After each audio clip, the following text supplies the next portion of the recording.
Hey everyone, Howie Fisher with Fisher's Flies. Thanks for checking in. This is the first video I've done in quite some time, so if you're checking back in, thanks for sticking with me. I'm tying up a pretty simple streamer pattern for trout especially, but this is tied using a Jig Force long hook from Fulling Mill paired with a 4.6 millimeter bead, also from Fulling Mill. It can also be tied with a 5.5 millimeter bead as well. For the thread, I'm using 140 denier just because this is a little bit larger fly. Just makes it a little bit easier. I'm using 0.015 lead wire to add some additional weight, but also secure that bead in place. So again, using 140 denier and light olive here. Regular olive is just fine, or another similar thread and color.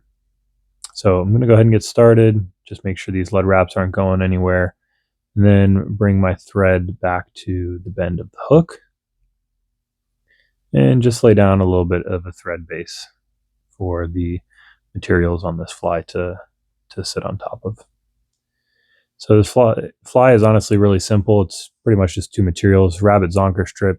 I'm using micro in Grizzly barred olive from Fulling Mill. I'm just going to go ahead and take it and stab it into that hook point, and I'm just going to bring this up and over the hook bend, and then going to flip my fly over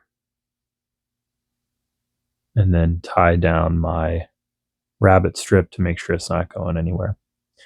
On this pattern, I'm going to go ahead and create a little bit of a landing zone, or a base, whatever you want to call it, on this head section, about a bead length in size. And the reason why I'm doing that is specifically for the head section.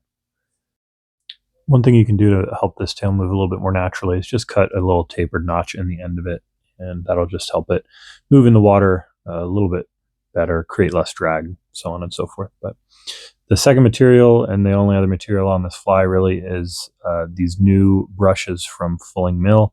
You can use a number of these different brushes. You'll see you can use the regular bronze peacock, the regular Voodoo brushes.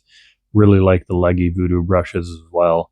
You can tie them in a bunch of different colors. So the one that I started in the vise for this video was obviously a darker olive color. Here I'm using one of the Leggy Voodoo brushes in a lighter color. So you can really just get really creative and tie up a bunch of different variations with these new brushes from Fulling Mill. They come in a bunch of great colors, especially for Sculpin type patterns like this. But I'm just taking about 5 or 6 wraps, and then I'm going to go ahead and kind of part the material on this this brush, and then make sure it's where I want it. Try and maximize those materials, so trying to part it and make sure I don't lose too much material. And then I'm going to go ahead and secure that with a bunch of thread wraps. I'm going to go over top of and in front of, just to help make sure it's secure, not going anywhere. Then I'm going to take some old scissors. Don't use your nice scissors for tying. Use some older scissors or some different types of cutters. And then I'm just going to take a bunch of thread wraps and make sure that really isn't going anywhere. I'm going to go ahead and, before whip finishing and brushing this out, kind of just pick out any loose fiber, any stuck fibers. And then going to go ahead and whip finish. And I'm going to coat this with some UV resin, so it doesn't need to be, heavily fortified or whip finished a bunch of times, because I'm going to come in with a brush and bodkin if needed, and really brush all of this out and then hit it with some UV resin.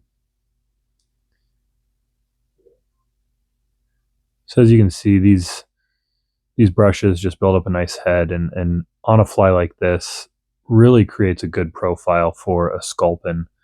It has that narrower tail for the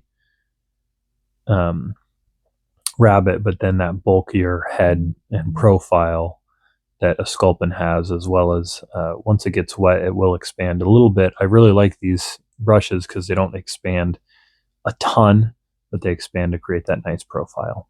Thanks for checking.